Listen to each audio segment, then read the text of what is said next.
পৌষ মাস বাঙালিদের কাছে পিঠে পার্বণের মাস, কিন্তু আমি এমন একটি প্রাণী যার পিঠে ব্যাপারটা খুব একটা পছন্দ নয়।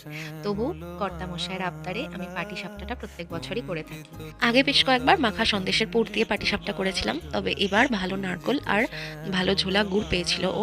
তো সেজন্য আমি যেরকম ভাবে আমার দিদুনের কাছে পিঠে বানানো শিখেছি সেইভাবেই বানিয়েছিলাম। প্রত্যেকটা ইনগ্রেডিয়েন্টসের পরিমাণ আমি লিখে দিয়েছি। এছাড়াও আমি জানি তোমরা আমার থেকে বেটার পিঠে বানাতে পারো, তো আমি শুধুই শেয়ার করলাম ভিডিওটা। আচ্ছা, পুরে না আমি লাস্টে একটু খোয়া মিশিয়েছিলাম, খোয়া ক্ষীর প্যাকেটের কেনা। ব্যাটারে 1 কাপ ময়দা, 1 কাপ চালের গুঁড়ো, 1/4 কাপ সুজি। তার জন্য আমি যে লিকুইড ইনগ্রিডিয়েন্টসগুলো মিশিয়েছি সেটা হচ্ছে দুধ এবং গুড়। সব মিলিয়ে সেটা যেন প্রায় 3 কাপের কাছাকাছি যায়, তাহলেই বেশ পাতলা এবং রানিং কনসিস্টেন্সির একটা ব্যাটার তৈরি হবে। পুরো ব্যাপারটাই লো টু মিডিয়াম ফ্লেমে প্রথমে ব্যাটার দিয়ে তার উপরটা একটু শুকিয়ে এলে তারপর পুর দিয়ে ফোল্ড করতে হবে। সকলকে জানাই শুভ মকর সংক্রান্তির শুভেচ্ছা।